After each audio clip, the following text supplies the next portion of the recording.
बिरखे हेठ सब जंत इकट्ठे,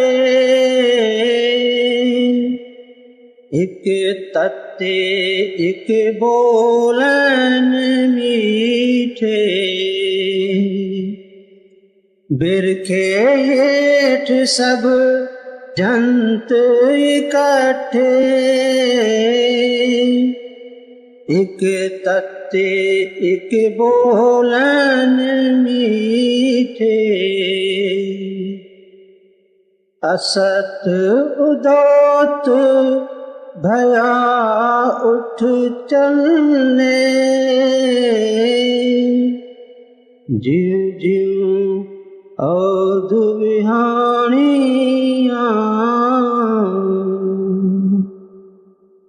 यह श्री गुरु अर्जन देव महाराज साहब की वाणी है। जैसे जैसे इस शब्द को हम आगे सुनेंगे तो पता लगेगा कि ये एक चेतावनी का शब्द है। एक इंसान जो किसी नदी के पुल के ऊपर खड़ा है, वह नीचे जब देखता है तो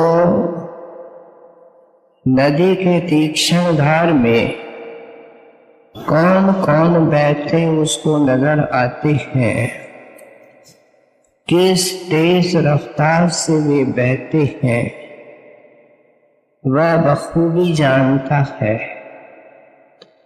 और उसको दया और तरस भी आता है कि देखो ये बच सकते हैं, लेकिन इनको नशा है और इनको होश नहीं है। इंसान जब पैदा होता है मरते दम तक चाहता है, ये हमेशा किसी न किसी चीज को पकड़ना चाहता है, अपनाना चाहता है। संत उस ऊंची लेवल पर पुल पर खड़े होकर के पूछते हैं कि ऐ इंसान, तुम कभी हवा को मुट्ठी के अंदर पकड़ सकते हो क्या? तुम्हारी यही कोशिश है। न कभी ये पकड़ी जाती है न किसी के पकड़ में आती है। और तुम तो वर्तमान जिंदगी जो निकल चुकी है उससे ही सबक नहीं सीखते हो। तुमको ये तो बिल्कुल पता नहीं है कि तुम कहां से आए हो, कब निकले हो, किस तरफ जा रहे हो। जो वर्तमान जिंदगी के अंदर तुमने दुष्कर्म किए, इस हवा को पकड़ने की कोशिश करी और इस वक्त भी पता नहीं क्या क्या करने को सोच रहे हो, वह सब क्यों? क्योंकि तुम्हारी निगाह नतीजे पर नहीं है। इस सब का नतीजा क्या निकलने वाला है इससे तू बेखबर है। इसलिए संतों के वाणी के अंदर चेतावनी के शब्द है। सारी जिंदगी संत महात्मा चिताते रहे, जिन्होंने उनकी आवाज को सुना और धारण किया, उनको शरण दी और पार भी कर दिया। और हमारे गाइडेंस के लिए ये कल्याणकारी वाणी छोड़ के गए। हम जानते हैं कि इंसान की दौड़ विशेषकर भौतिक सुखों की तरफ है। पिछले 50-60 साल के अंदर साइंस ने तो बेहद विकास किया।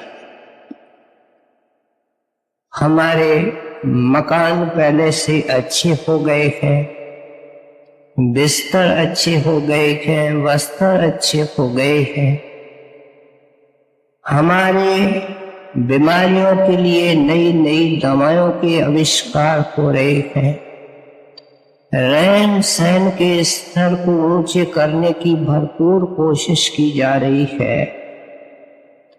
लेकिन जिन खास देशों के अंदर इसका विकास हो रहा है, वहां से जो आंकड़े और फिगर्स आती हैं वे बताती हैं कि तन के रोग अगर कुछ कम हो रहे हैं तो मन के रोग बढ़ रहे हैं। मन के रोग बढ़ने का अर्थ क्या है कि चिंता, परेशानी, फ्रस्ट्रेशन, कलेश, ये सब बढ़ रहे हैं। कहते हैं कि जो पहले सुख हमारे को सिंप्लिसिटी के अंदर था, सादगी और सरलता के अंदर था, वास्तव में वो भी थोड़ा बहुत हमारे हाथ से निकल गया।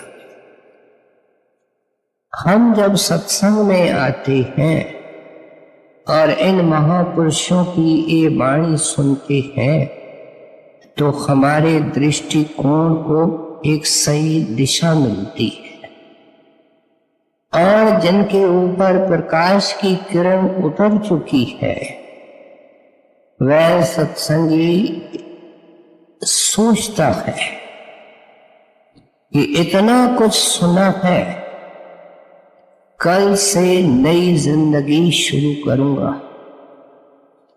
क्या सुबह को जल्दी उठूंगा,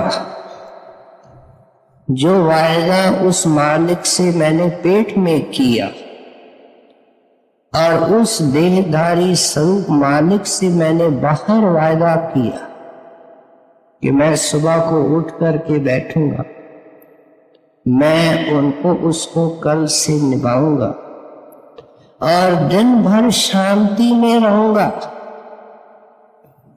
किसी से कड़वा नहीं बोलूंगा और सबको हाथ जोड़ूंगा, जहां तक हो सका सेवा करूंगा और गुरु के नाम में और सिमरन ध्यान में अपना चित्त रखूंगा। लेकिन जब रात को आकर के सोता है, अपने उस दिन की ये पड़ताल करता है तो देखता है कि जो कुछ सोचा था, जो कुछ प्लान किया था, उसके ऊपर पानी फिर गया है। शांति तो कहां, अनेक चिंताओं के सूल और कांटे लेकर के सराहने पर सर रखता है। कहते हैं क्यों? इसका जवाब तुलसी साहब अपने वाणी के अंदर देते। कहते हैं तुलसी इस संसार में भांत भांत के लोग सबसे हिलमिल चालिए, नदी नाव संजोग। कहते हैं तू जब रात को लौटता है और पड़ताल करता है तो अंदर से मन बोलता है कि क्या करूं, मैं तो सेठ से प्रेम से बात करता हूं, वो हमेश जोश में होता है, ग्राहक अजीब अजीब आते हैं, अगर वो दुकान में है, फैक्ट्री के अंदर साथियों के मिजाज अलग अलग हैं, जिस क्षेत्र के अंदर ये काम करता है। बहू कहती है कि सास तीखी है, सास कहती है बहू में अकल नहीं है। कहते हैं घर में आता हूं, पिताजी से बड़े निम्रता से बोलता हूं, जब भी जवाब मिलता है शोखी से बोलते, भाई से प्यार करता हूं, मुझे ठुकराते हैं, बताइए मेरी कोशिश क्या चल सकती है। इसका जवाब देते हुए ये तुलसीदास ने फरमाया, और क्या फरमाया तुलसी इस संसार में भांत भांत के लोग, जो तू कहता है उसको मैं मानता हूं। तुम्हारे तबीयत के अनुसार दुनिया नहीं चलेगी, दुनिया किसी विशेष कानून के अनुसार चल रही।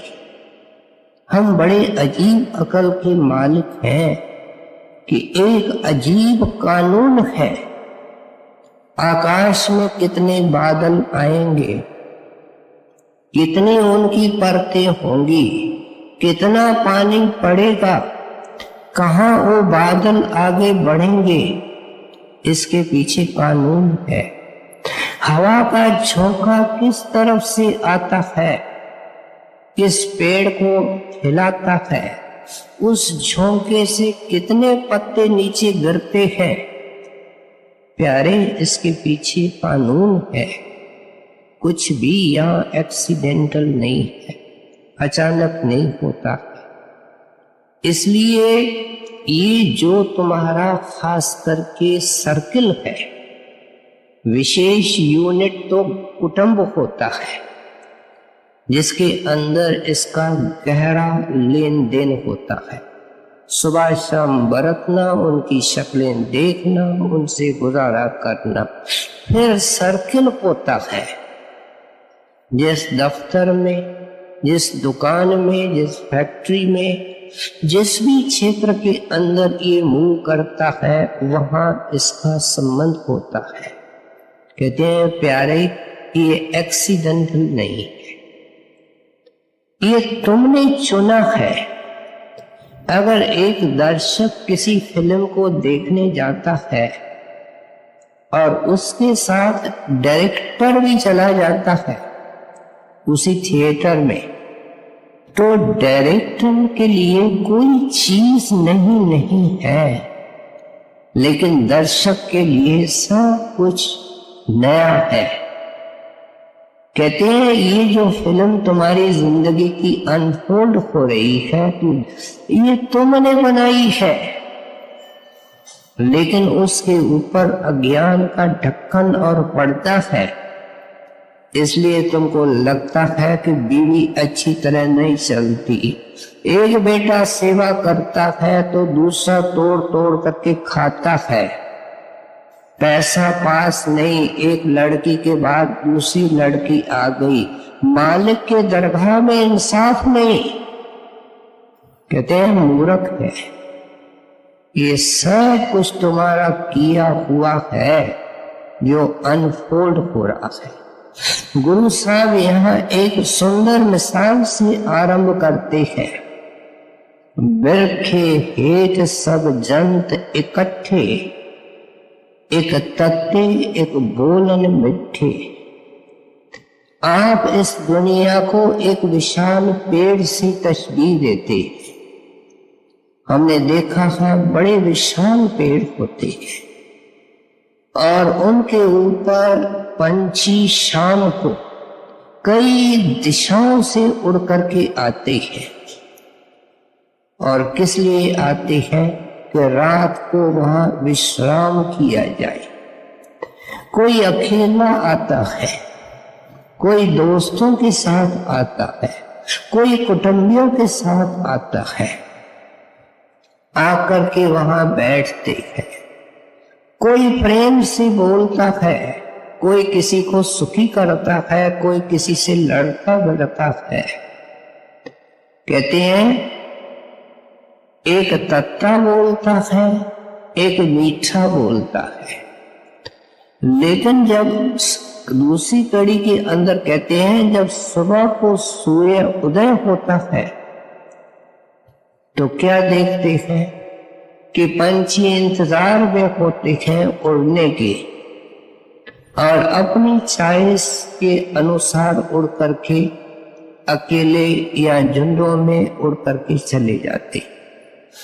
लेकिन जब उस पेड़ को छोड़ते हैं तो उनको कोई अफसोस नहीं होता है।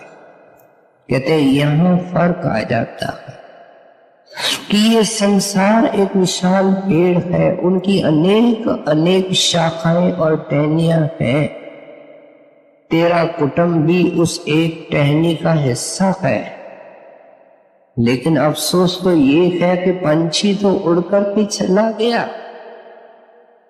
तू डेरा डाल करके बैठा है और तुम पेड़ को छोड़ना ही नहीं चाहता है और शिकायत करता रहता है कि ये तत्ता बोलता है, क्या कड़वा बोलता है, गरम बोलता है, ये अच्छा है, ये मीठा है। तुलसी साहब ने जो मिसाल दी उसके दूसरे हिस्से में क्या है? नदी नाव संजोग। कहते हैं तुम्हारे सामने किश्ती के अंदर मलाह होता है, मलाह यात्रियों को लेकर के उस किनारे जाता है, उस किनारे से इस किनारे आता है। न किश्ती का न मलाह का, दोनों का किनारे से कोई संबंध नहीं, यात्रियों से कोई संबंध नहीं। वो उसकी लाइफ का एक रूटीन का हिस्सा है। कहते हैं तेरे को सारी चिंताएं, दुख और कलेश इसलिए पकड़ते हैं कि तुम अपने आप को केवल ये समझते हो जो तुमको आईने में नजर आता है। और जब तू ये शरीर प्लस बहुत कुछ है, जो बहुत कुछ तू है उसका तेरे को पता नहीं है, और उसका पता देने के लिए ये संत आते हैं कि मन को तू महसूस करता है, लेकिन इसके अंदर जो सार वस्तु आत्मा है, जो हर जन्म में नया नया चोला पहनती है, पंछियों का, पंखियों का, पशुओं का, कभी कभी इंसान का, इसलिए इसको दुर्लभ मौका कहा गया। कहते हैं इस इतिहास से तू बेखबर है, हम इसको जान करके प्यारे तेरे को समझाते हैं कि कोई पत्नी नहीं, कोई पति नहीं, कोई बेटा नहीं, कोई बेटी नहीं। इसका मतलब इनको इस तरीके से नहीं समझना, लेकिन मन से डिटैच रहना।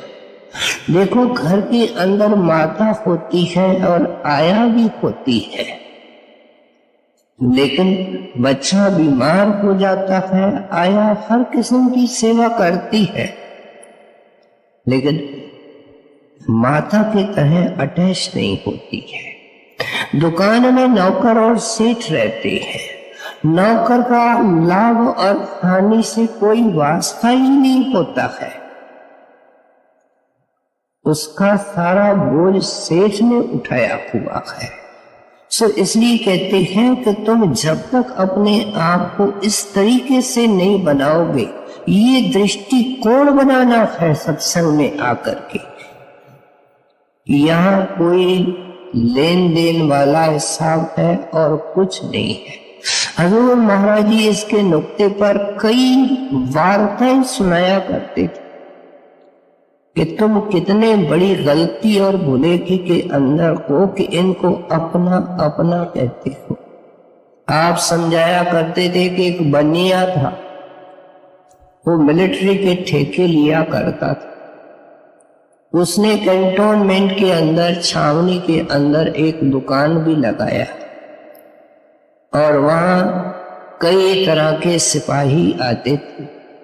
एक सिपाही इस बनिए के पास कुछ न कुछ तनख्वाह से बचा करके रखता जाता।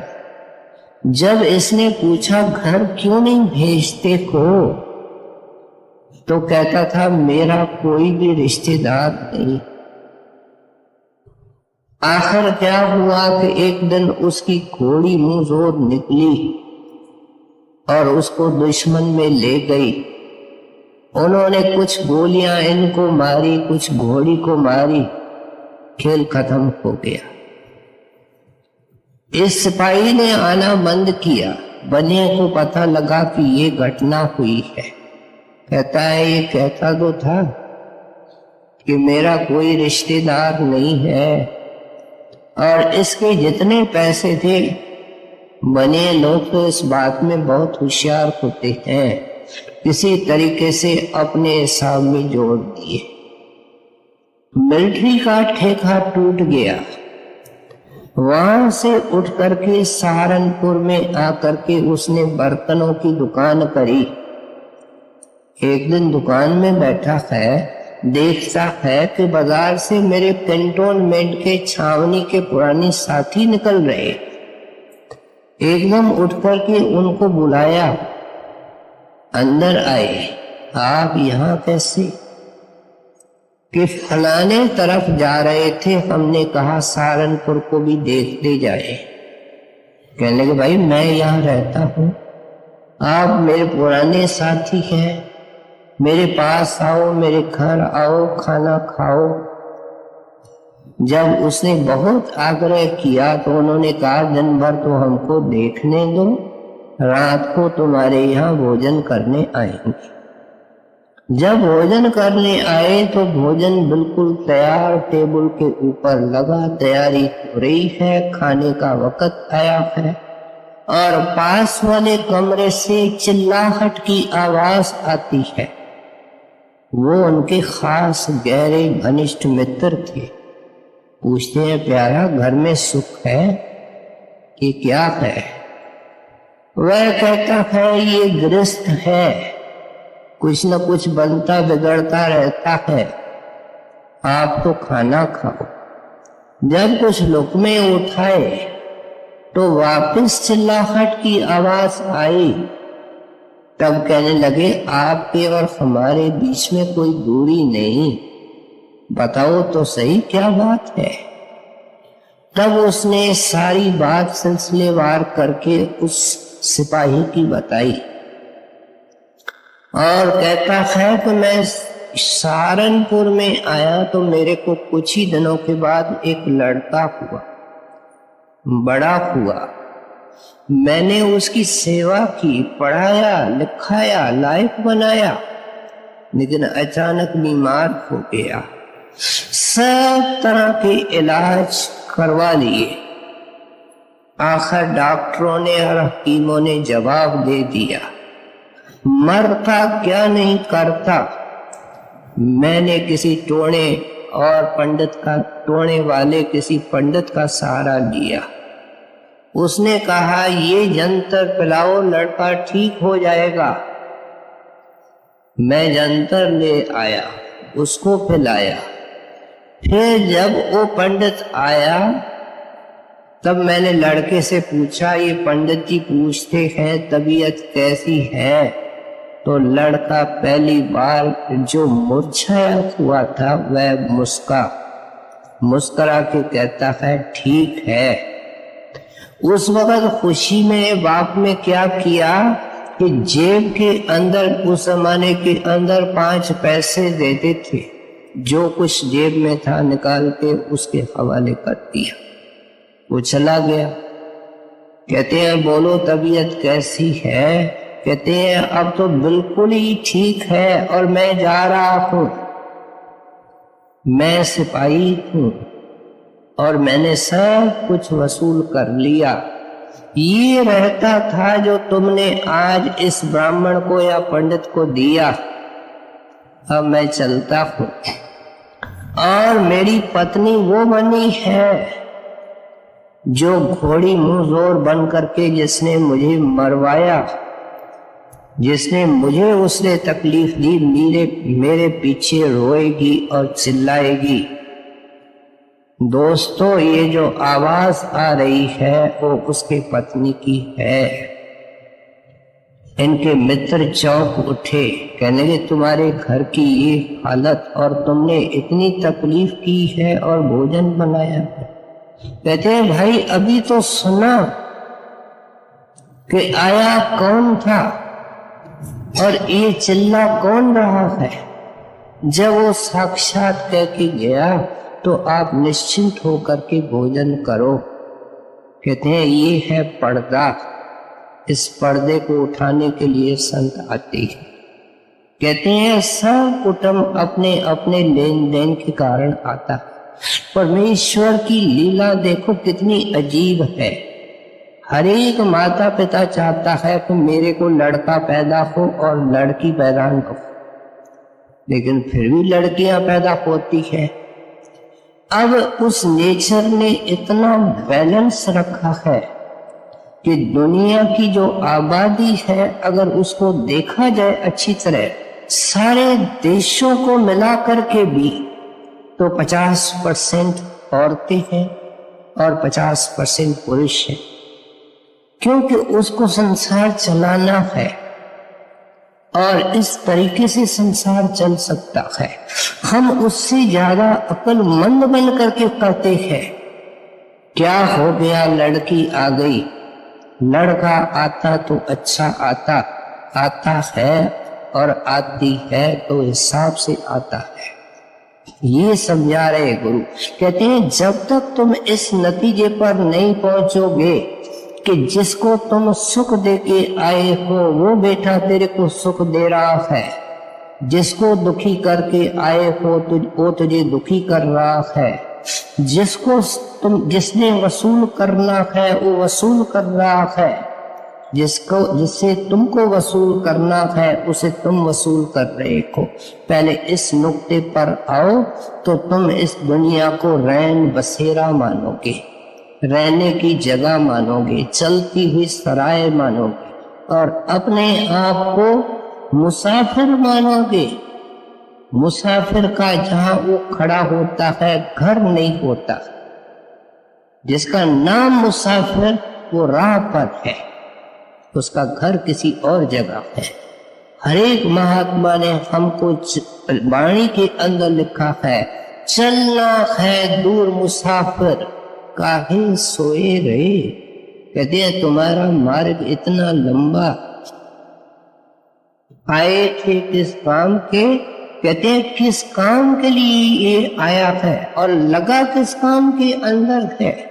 ये हैरानी की बात है।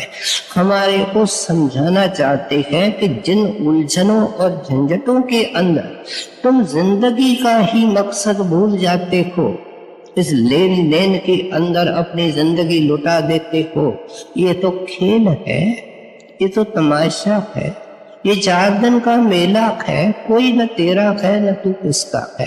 एक भगवंत तेरा है और एक तू भगवंत का है। इस नतीजे पे जल्दी आ जा। आपको आगे सुनिए।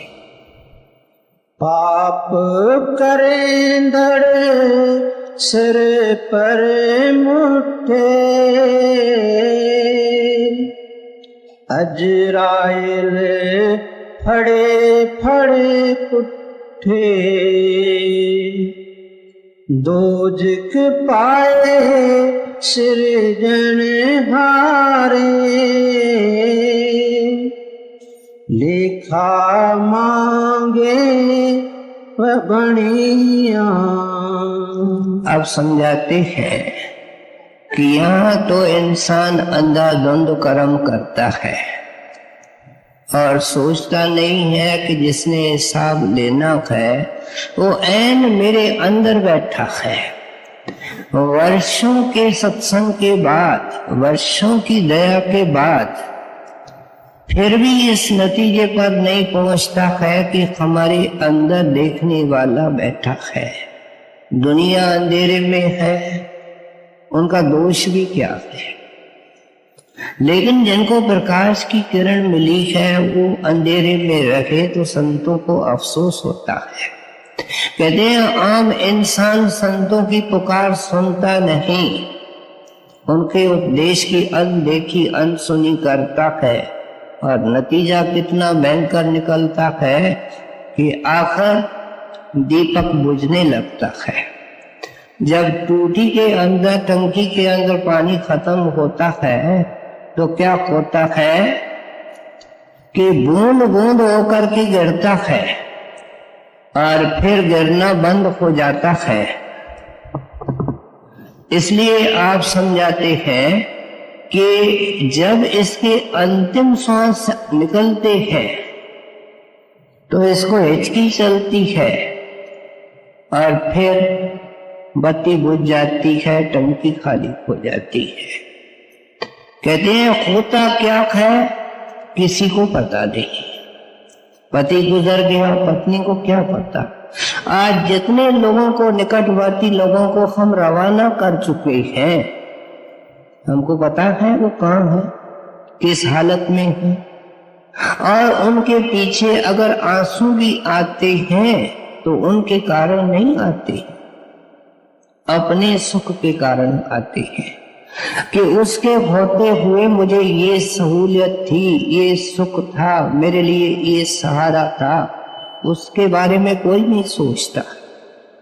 कहाँ है आंख का, दृष्टि का, अनुभव का, जो देख सके। जिनको अनुभव है उनको सुनती नहीं, उनको सुना नहीं जिंदगी में। जिन्होंने समझाया उनकी बेपरवाही की। कहते हैं अंत वेले मौत का फरिश्ता आता है, किस तरीके से इसको निकालता है, शास्त्र कहते हैं बयान करते हुए रोंगटे खड़े हो जाते हैं। आप देखो बहन को सिलाई करते एक सुई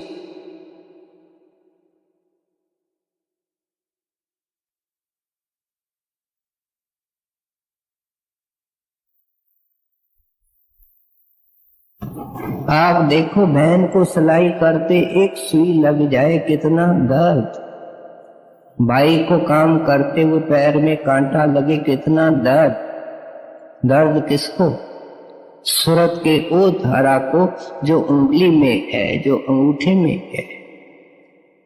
कहते हैं एक सूरत की धारा को अगर कांटा लगता है तो इतना दर्द होता है। जब यहाँ खड़े होकर के पांव के अंदर से डॉक्टर खुद कहते हैं शरीर की हजारों हजारों नाड़ियां हैं, एक एक से चेतनता की धाराओं को हटाता है। क्या इसके साथ बीतता है, इसकी ज़बान सील की जाती। अगर ये बताने लगे कि मेरे से ये बीतता है, सब दुकान छोड़ देंगे, सब कारखाने छोड़ देंगे, केवल मालिक के भक्ति में लगेंगे। ये काल और दयाल का नियम नहीं है, वो उसकी ज़बान को सील कर देता है। किसी का टट्टी निकल जाती है, किसी का पेशाब निकल जाता है, कोई चीखता है, कोई चिल्लाता है। हमारा एक प्रेमी डॉक्टर था जिसने बड़े महाराज के अंतिम दिनों में 3 महीने रह करके उनकी सेवा करी। डॉक्टर स्मिथ स्विट्जरलैंड से आया था, माना हुआ डॉक्टर। उन्होंने महाराज जी को एक जिज्ञासावश चिट्ठी लिखी कि मुझे किसी घर में ले गए बीमार को देखने के लिए। मैंने देखा कि वो जोर जोर से, बहुत जोर जोर से चिल्ला रहा है कि जैसे उसको कोई सता रहा है। मैं तो देख करके हैरान हो गया, लेकिन डॉक्टर के नाते मैंने उसकी पल्स देखी, उसकी नाड़ी देखी। डॉक्टर अभ्यासी था, सिमरन इसका पक्का था। और नतीजा क्या हुआ कि उसकी हाय हाय बंद हो गई। बड़ा समझदार था, कहीं मैंने गलत काम तो नहीं किया, क्योंकि ये सिमरन का इनडायरेक्ट फायदा उसको हो गया। इसने महाराज जी को चिट्ठी लिखी कि महाराज ऐसी ऐसी बात हुई, बताओ मेरे ऊपर तो कोई बोझ नहीं आया। महाराज जी ने कहा नहीं, ये भी एक गुरु के तरफ से उसको गिफ्ट थी, आपका नुकसान क्यों होगा? आपने उसके पल्स को पकड़ के थोड़ी सिमरन किया, आप तो रूटीन के अंदर सिमरन करते हैं। संत जो कहते हैं उठते बैठते चलते फिरते सिमरन करो, क्या वो सुखी नहीं होगा जब औरों को इस तरीके से सुख दे सकता है? हमारे समझ में आता तक नहीं है, हम समझने से इनकार करते हैं जो संत समझाते हैं। तो इसलिए कहते हैं बहुत इसका बुरा हाल होता है, इसको शरीर से अलग किया जाता है। बहुत दुश्वार घाटियों से इसको, अंधेरी राहों से इसको ले जाते हैं, ठोकरें मारते हैं, भूखा होता है, प्यासा होता है। कहते हैं तुमने ये शुभ कर्म किए, इनका फल दो, तब तुमको पानी देंगे। गुरु साहब ने वाणी के अंदर लिखा, जिस पेंडे लूटी पन हारी, कहते हैं उस रास्ते में पनहारी ने जो समझा था कि मैंने दुनिया के अंदर इतना पुण्य किया है, दान किया है, शुभ कर्म किया है, वो तो पुलिस वाले रास्ते में लूट गए, पनहारी खाली रह गई, कुछ भी उसके पल्ले नहीं रखा। और उस बानिए के आगे खड़ा किया। यहाँ गुरु साहब कहते हैं लेखा मंगे बानिया। वो कौन है? धर्म राय। धर्म राय रियायत नहीं जानता, वो पूरा तोलता है। और क्या करता है कि जो प्राणी जाता है, विशेषकर जो मनुष्य जाता है, उसके आगे उसके जिंदगी की एक वीडियो फिल्म बड़े जोर से घुमा देता है। वो खुद देख लेता है कि मेरी सारी जिंदगी इसमें अंकित है, और हैरान रह जाता है कि जो कुछ मैंने किया है वो तो इसके अंदर है, लेकिन जो मैंने छिपा के रखा है वो भी इसमें है, मेरे विचार भी इसके अंदर दर्ज हैं। और वो बानिया बोलता है, भाई बोल, अगर इसमें कोई गलती है तो बोल। इसको सिर झुकाया जाता है। कहते हैं ये इसको फिर दोज़ख की सजा दी जाती। इस दोज़ख के बारे में कभी कभी हम सत्संग में सुनते हैं तो हैरानी हो जाती है। हमारे डेरे के अंदर लाइब्रेरी है, बड़ी ऊंची मीनार थी, अब हजूर महाराज उसको उसका रूप बदल रहे हैं। वो लाला मंगत राम की कोठी कहलाती है। लाला मंगत राम पुलिस का इंस्पेक्टर रिटायर्ड था, और रिटायरमेंट के बाद कुछ साल बड़े महाराज जी का सेक्रेटरी भी था। भजन भी खूब करता था, ऊपर रहता था। एक दिन भजन में बैठा है, चीख के ऊपर चीख निकल रही। लड़की जानती थी कि अच्छा भजन करने वाला है, दरवाजा अंदर से बंद है। वो जोर जोर से दरवाजे को ठोकती है, लाला जी दरवाजा खोलो, क्या बात है। लाला जी चीख के ऊपर चीख लगाए जाते। महाराज जी डेरा छोटा था, लाला जी इतने महाराज जी के नजदीक थे। सुबह का 4-5 बजे का वक्त था। लड़की महाराज जी के पास चली गई। महाराज जी आए। माए ने कहा लाला जी, चीखें बंद हो गई। धीरे धीरे दरवाजा खोला, राधा स्वामी की। माए ने कहा क्या बात है? कहते हैं हजूर मेरे मन में ये ख्याल रहता सूक्ष्म, ये कभी नरक देखे तो जाएं कैसे होते। आज जब मैं भजन बैठा तो मैं उस तरफ चला गया। मेरे को कुछ नहीं कह रहे थे, मैं तो केवल खड़ा देख रहा था कि किस तरह गर्म तयों के अंदर लोगों को डाल रहे हैं। जैसे सरसों डाली जाती है, पूरे इंसान डाल करके कचूम्बर किए जाते हैं, तेल निकाला जाता है, आरियों से चीरे जा रहे हैं, सांपों की मालाएं डाल रहे हैं, और गंदी गंदी जगहों में डुबकियां दिला रहे हैं। मैं तो देख देख करके चीख रहा था कि ये क्या हो रहा है। तो महाराज जी ने मुस्कुरा के कहा बाकी जो बचा है किसी और वक्त देख लेना। हाथ जोड़ के कहता है आपकी दया चाहिए, मैं दोनों कान पकड़ता। कहते हैं महात्मा कोई डराने के लिए नहीं कहते हैं। दुनियादारों को तो काल ने इतना तबाह किया हुआ है, जो कहते हैं कि ये महापुरुषों ने, संतों ने केवल डराने और धमकाने के लिए बातें बनाई है, अपने सेवक बनाने के लिए बनाई है। इतना काल ने उनको भरमा करके रखा है। कहते हैं देखो एक तरफ तुम्हारी गफलत, दूसरी तरफ तुम्हारा उसका नतीजा। इस इतिहास को तुम बार बार देखते आए हो, क्या वापस इसको इनवाइट करना चाहते हो? जब बख्शे गए हो ऐ इंसान, फिर उस तरीके से काम करो जो बख्शने वाले ने कहा। आगे जिक्र होता है संग में कोई भैया बेबा, माल जो बन धन छोड़े वजैसा, करण करीम न जा तो करता,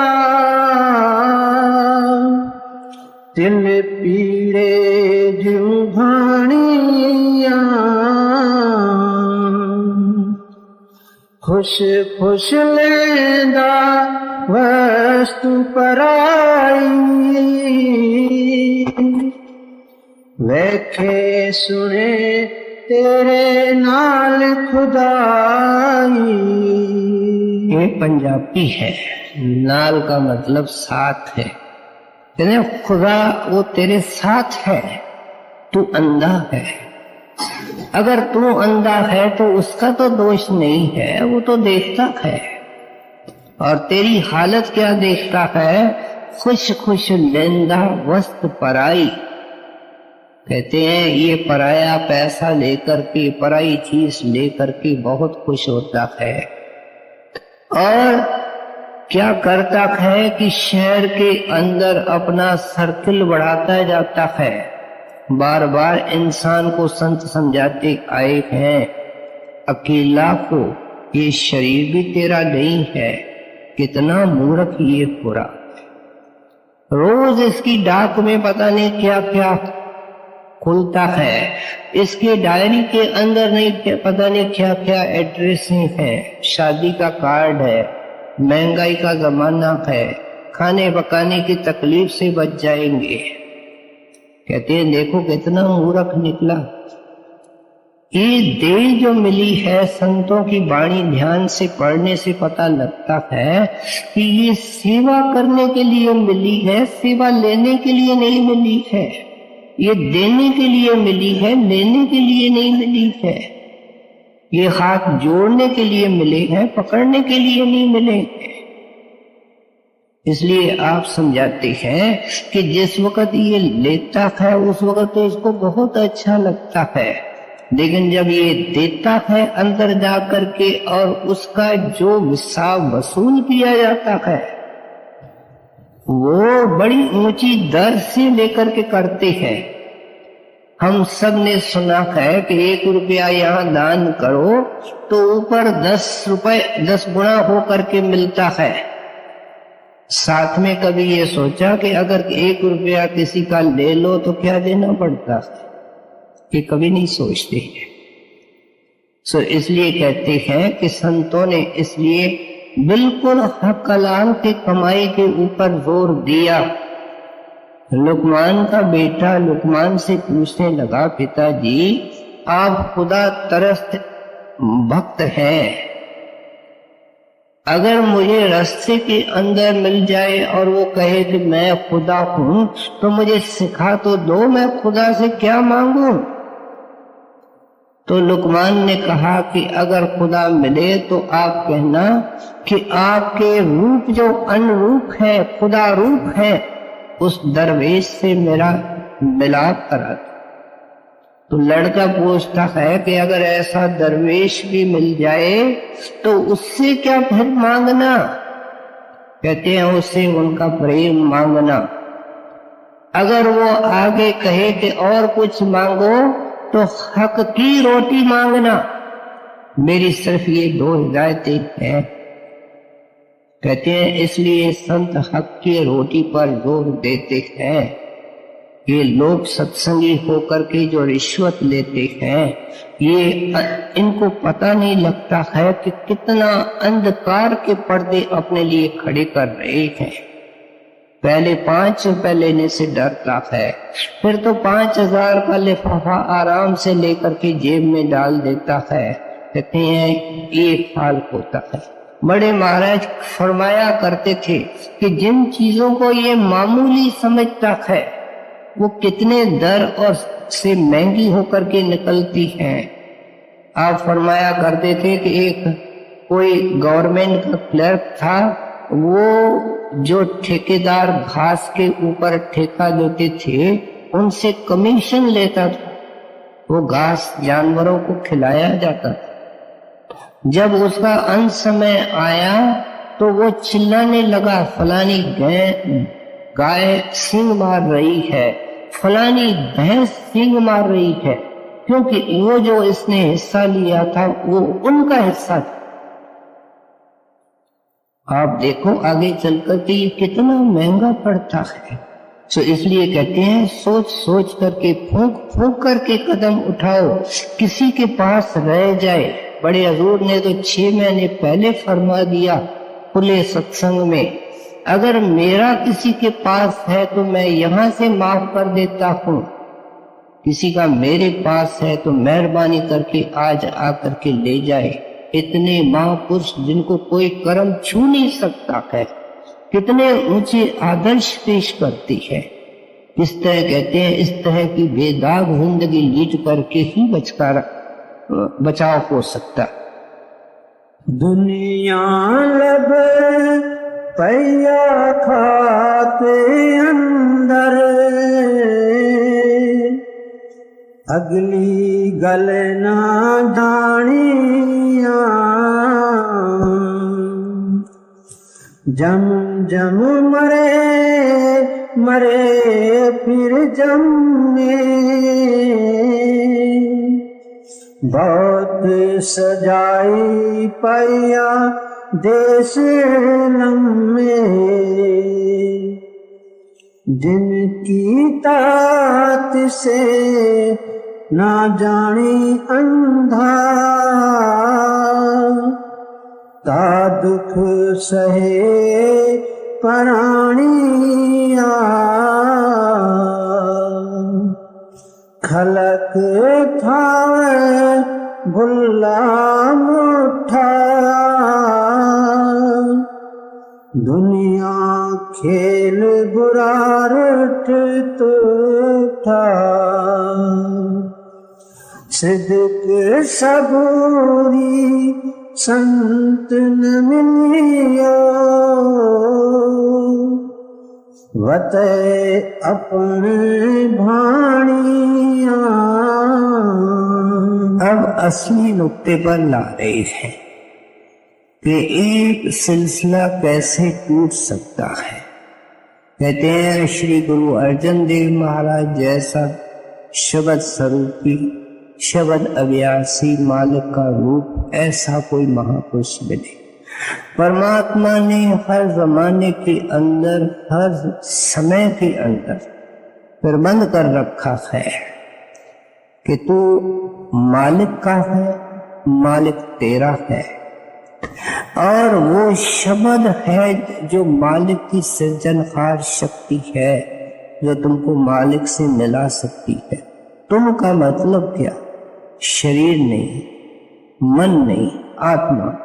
कबीर साहब ने वाणी के अंदर लिखा, शब्द मिलावा होता है, देह मिलावा न है। इसका वास्ता देह से नहीं है, इसका सूरत से वास्ता है, आत्मा से वास्ता। इसलिए हम सुनते हैं शब्द गुरु, नाम शब्द देता है। किसको देता है?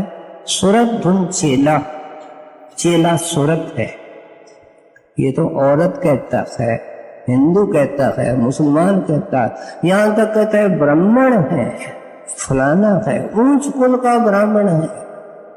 लेकिन नाम जो हमारे भीतर के भीतर आत्मा है उसको इनिशिएट करते हैं, उसके ऊपर मोहर लगती है। सो इसलिए कहते हैं कि इस बेचारे को ये पता नहीं, संतों ने ये समझाया कि जाओ संतों के पास, सही नाम पाया सतगुरु से, बिन सतगुर सब भरम वही। सारा संसार जैसे वो पुल के ऊपर खड़ा हुआ आदमी देखता है, तीक्ष्ण धार में बह रहा है। देखो जग जाता रे जाता, कोई खोज नहीं लाता। कहते हैं देखो ये बुद्धू हर एक चीज का पता करना चाहता है, लेकिन इसने अपने अंदर नहीं खोजा। ये नहीं खोजा और देखा कि तुम कौन हो।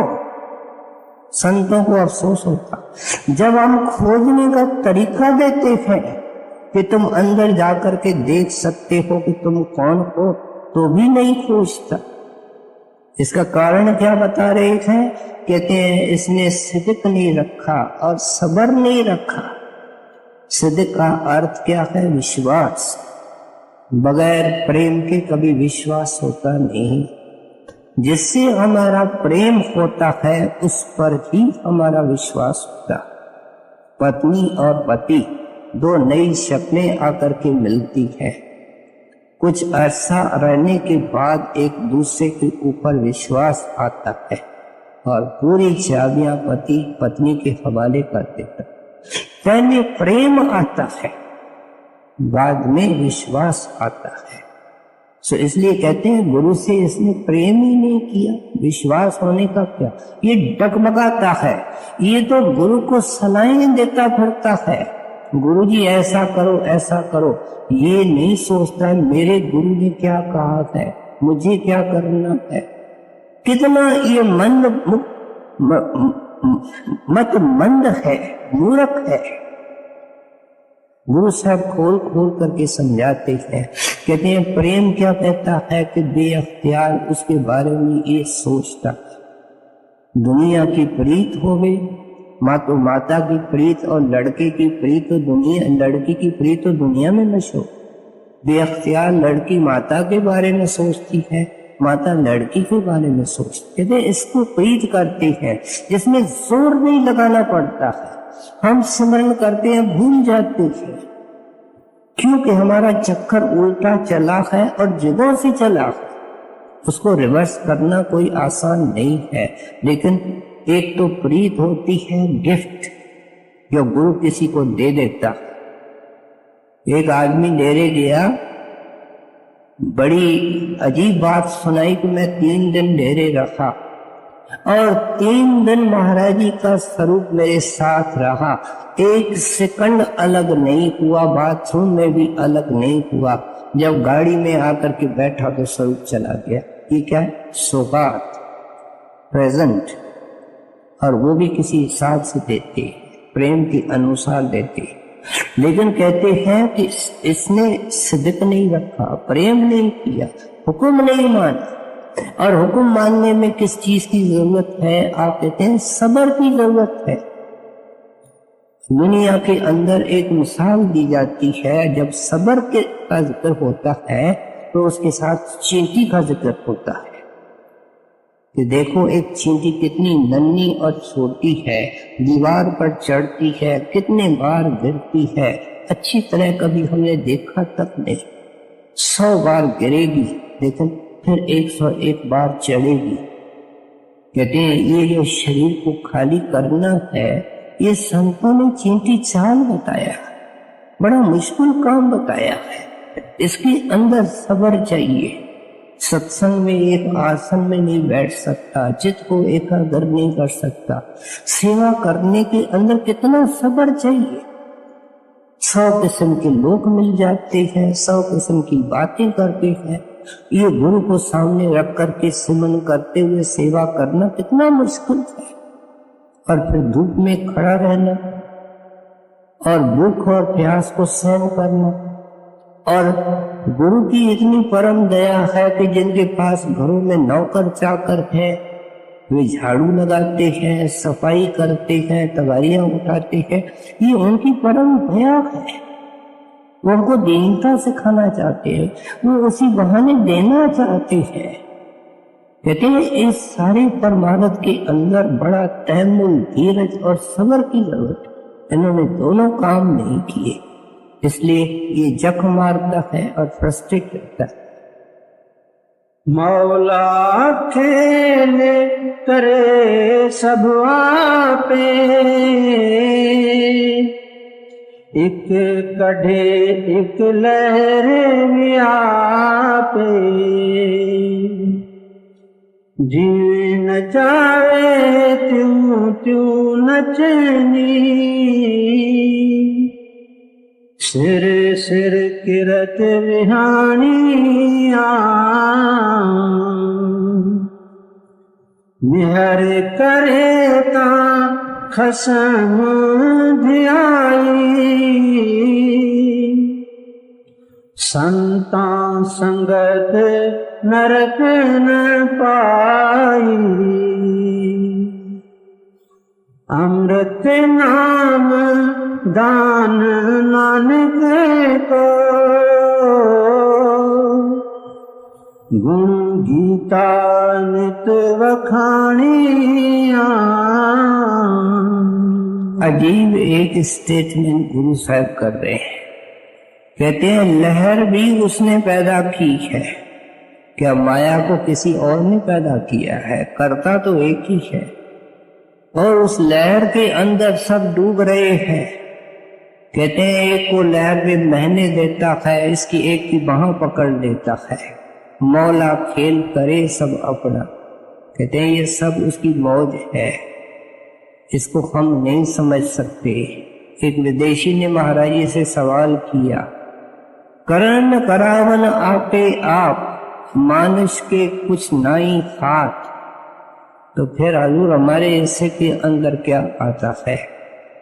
महाराज ने उनको तरीके से समझाया कि देखो ये सही है क्योंकि संतों की वाणी है, लेकिन किस लेवल पर और लिखी है और इसका अर्थ क्या है?